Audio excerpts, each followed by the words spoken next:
तो hi good morning everyone. मेरा नाम सुधांशु है और आज हम करेंगे क्लास 12th जियोग्राफी। 2026 में जो क्वेश्चन आएगा वही सब का क्वेश्चन आज हम करेंगे। तो पहला आज का हमारा ऑब्जेक्टिव क्वेश्चन देगा, उसके बाद हम सब्जेक्टिव क्वेश्चन देखेंगे। तो आज का हमारा ऑब्जेक्टिव क्वेश्चन है मानव भूगोल मानव समाजों और धरातल के बीच संबंधों का संश्लेषित अध्ययन है। मानव भूगोल की यह परिभाषा किसने दी? मानव भूगोल मानव समाजों और धरातल के बीच का संबंधों का संश्लेषित अध्ययन है। तो इसका परिभाषा किसने दिया? तो इसका आंसर होगा फ्रेडरिक रेडजेल। तो हमारा इसका ऑप्शन बी होगा। तो इसका आंसर बी फ्रेडरिक रेडजेल। तो इसका रेडजेल। तखन अब हम चलते हैं सेकंड नंबर क्वेश्चन की ओर। तो सेकंड क्वेश्चन है निम्नलिखित में से एशिया का सर्वाधिक आबादी वाला देश कौन सा है? सर्वाधिक आबादी वाला देश, विश्व का सबसे ज़्यादा जनसंख्या वाला देश चीन है।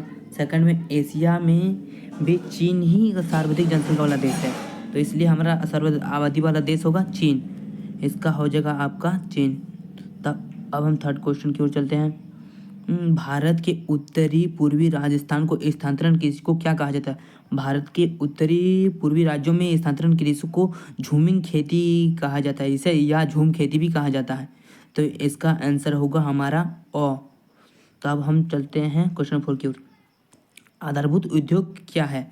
आधारभूत उद्योग जैसे कि आधारभूत उद्योग जो किसी के आधारित रहता है, आधार पर रहता है, तभी उसी उद्योग को ही आधारभूत उद्योग कहा जाए।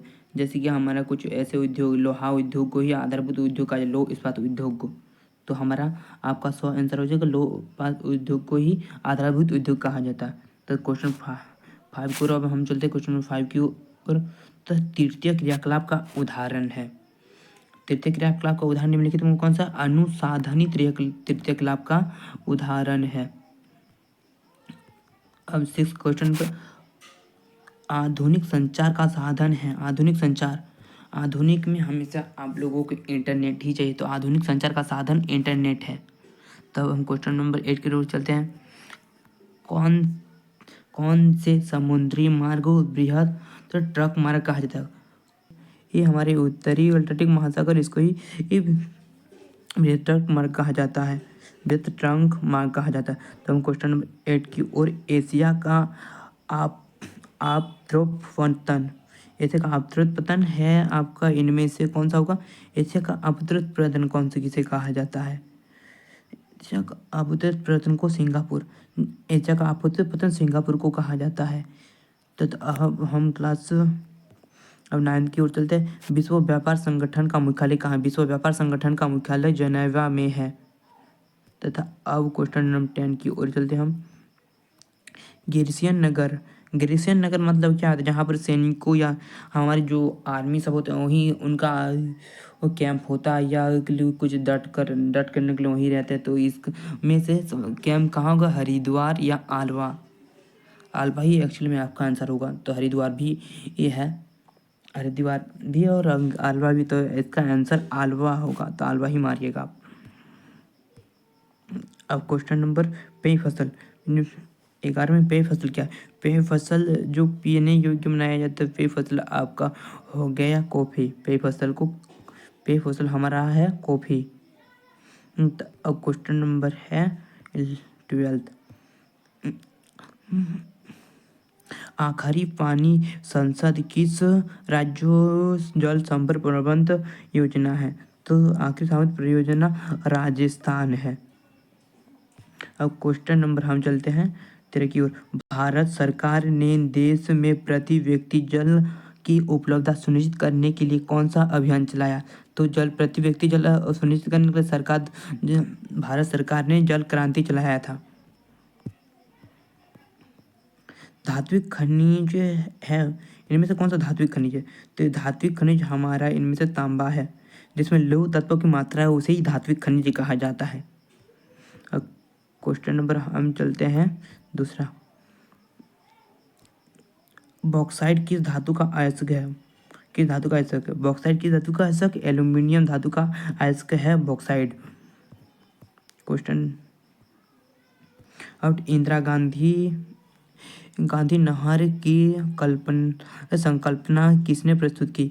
तो कंवर सिंह हो जाएगा आपका, या कुबेर सिंह भी कहा जाता है इसे, कंवर सिंह होगा आपका इसका। हो गया 17 क्वेश्चन नंबर हमारा आज का।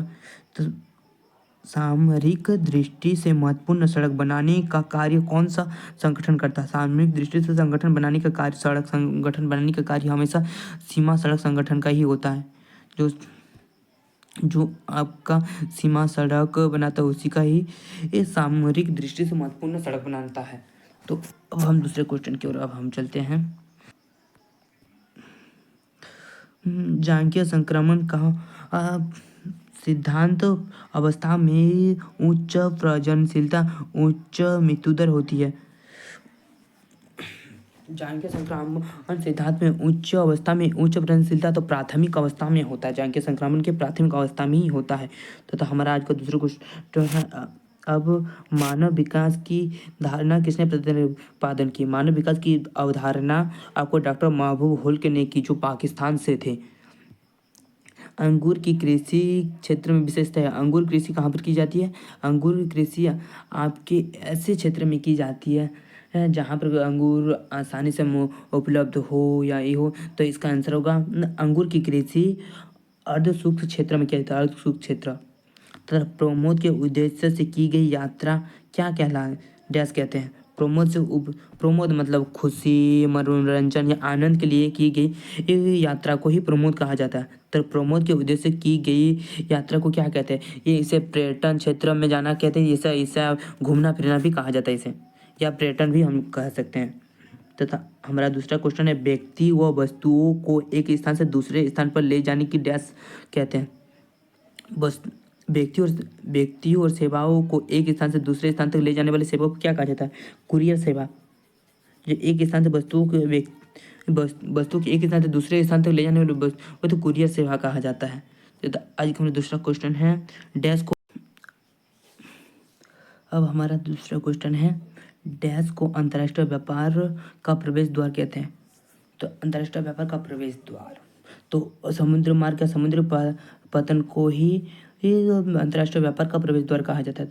और दूसरा क्वेश्चन है हमारा 7वां, 2011 की जनगणना के अनुसार डैश भारत में सर्वाधिक जनसंख्या घनत्व वाला राज्य है? इसमें होगा बिहार। तथा अब हम चलते हैं 8 नंबर की ओर। रानीगंज व झरिया डैश नगरों के उदाहरण हैं? तो इसमें होगा आपका कोयला नगरों।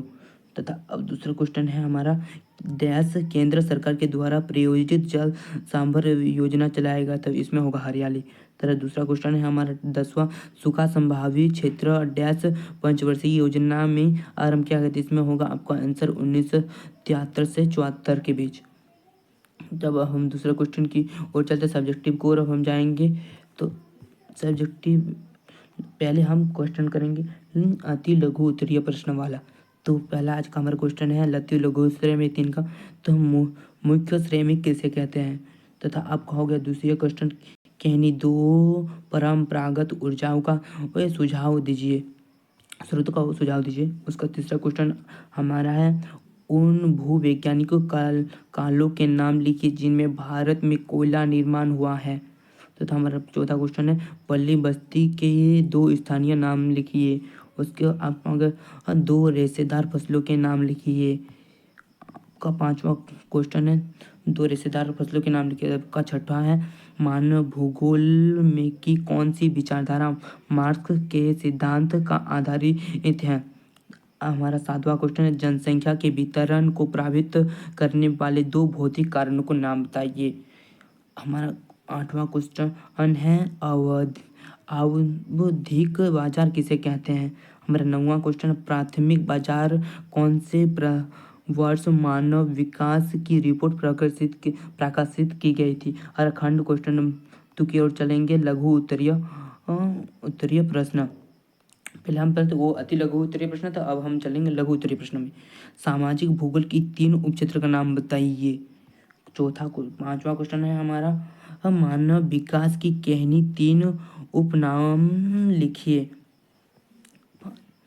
दूसरे क्वेश्चन की ओर हम चलते हैं। 6, 2011 की जनगणना के अनुसार भारत में श्रमजीवी जनसंख्या को कितने में बांटा है कहनी, 2 उदाहरण दीजिए। कुछ हमारा 7वां क्वेश्चन है, पहाड़ी क्षेत्रों के विकास के लिए 2 सुझाव दीजिए। 8वां, द्विपक्षीय व्यापार व बहुपक्षीय व्यापार में अंतर स्पष्ट कीजिए। 9वां क्वेश्चन है, तरल व गैसीय पदार्थ के परिवहन के लिए आप परिवहन के किस साधन का चयन करेंगे और क्यों। और हमारा 10वां क्वेश्चन है, भारत में पेट्रोलियम पदार्थ के आय में वृद्धि के 2 कारण स्पष्ट कीजिए। 11वां क्वेश्चन है, जल निवारण के 2 सुझाव बताइए या उपाय बताइए। हमारा लॉन्ग क्वेश्चन की ओर अब चल जाएंगे, दीर्घ प्रश्न उत्तर, जिसमें 5 नंबर क्वेश्चन है। वित्तीय वाणिज्य अनाज कृषि की 3 विशेषताओं का उल्लेख कीजिए। नहीं तो अथवा दूसरा क्वेश्चन हम उसमें अथवा होता है, यदि आप जैसे कि 12 नंबर में 2 क्वेश्चन दिया गया हमारा, वित्तीय वाणिज्य अनाज कृषि की 3 विशेषता का उल्लेख कीजिए, और अथवा में हमारा चालवासी पशुपालन की 3 क्षेत्रों का स्पष्ट कीजिए। इसमें जो आपको क्वेश्चन रहता है वही आप लिख सकते हैं 12वां नंबर में। ऐसे अथवा में आपको सबको क्वेश्चन मिलेगा 2-1 क्वेश्चन में। तथा हम दूसरे क्वेश्चन 13वां नंबर की ओर चलते हैं। 13वां क्वेश्चन क्या है, पानामा नहर व स्वेज नहर की तुलना अवस्थित व लाभ के आधार पर कीजिए। अथवा में 13 नंबर का अथवा क्वेश्चन में हमारा, आंतरिक जलमार्ग से आप क्या समझते हैं। विश्व के किसी एक आंतरिक जलमार्ग का वर्णन कीजिए। निम्नीकरण को रोकने के लिए 3 उपायों को समझाइए। तथा हमें 5वां क्वेश्चन है, वायु प्रदूषण के उत्तरदायी कारकों को समझाइए। अब हम 15 क्वेश्चन की ओर चलेंगे। 15वां क्वेश्चन हमारा है, 15वां क्वेश्चन हमारा है, आधुनिक पैमाने पर होने वाली विनिर्माण उद्योग की कहनी 4 विशेषताओं का विश्लेषण कीजिए। अब उसका अथवा में क्वेश्चन 15 का, आकार के आधार पर उद्योग को कितने प्रकार हैं और विस्तारण से विवेचना कीजिए। 16वां क्वेश्चन है हमारा, भारतीय कृषि की कहनी 4 समस्याओं का विश्लेषण करें। और अथवा में 16 का है, भारतीय कृषि की कहनी 4 प्रमुख का वर्णन करें। और 17वां क्वेश्चन की ओर हम चलेंगे। दिए गए विश्व रेखा मानचित्र में हवाई पत्तनों को अंकित कीजिए। मतलब एक मानचित्र बनेंगे भारत का, जिसमें हवाई पतन दिए गए, उसमें जैसे मुंबई के स्थान पर महाराष्ट्र में मुंबई है तो महाराष्ट्र में मुंबई दीजिए। और तथा कुछ क्षेत्र जैसे विश्व के अन्य क्षेत्र हैं, भारत में एक नहीं, तथा विश्व के कुछ अन्य क्षेत्रों में दिए गए हैं, लंदन, शिकागो, सिडनी में अलग अलग क्षेत्र में आप उसमें टिक करना होगा। तथा अब 17 का अथवा क्वेश्चन में हम पढ़ेंगे, या 17 का अथवा तो नहीं है, अब 8वां क्वेश्चन देखेंगे। दिए गए भारत के रेखा मानचित्र निम्नलिखित बंदरगाहों को अंकित कीजिए। या 17वां में, इसमें 17वां को 8वां क्वेश्चन में हम करेंगे भारत का मानचित्र बनाएंगे पहले, और उसमें बंदरगाहों, जिसमें मतलब समुद्र पतन का कहाँ कि कुछ जगह पर क्या दिया गया है, जैसे विशाखापट्टनम उसका हो गया, कांडला कोलकाता बंगाल में है जो, तो वही कलकत्ता बंगाल क्या कहाँ पर है बंगाल में, कोलकाता तो वही कलकत्ता बंदरगाह तो वहीं टिक करेंगे। उसके बाद पारादीप आदि क्षेत्र, ऐसे कुछ क्वेश्चन रहेगा। तो इस सब का इसका आंसर की चाहिए तो हम बताइए, हम दूसरा वीडियो में आपको ला देंगे। तथा ये आज का हमारा क्वेश्चन समाप्त होता है। इन सब का क्वेश्चन का हमारे टेलीग्राम में दिया जाएगा, तो उससे आप देख सकते हैं टेलीग्राम में। Thank you.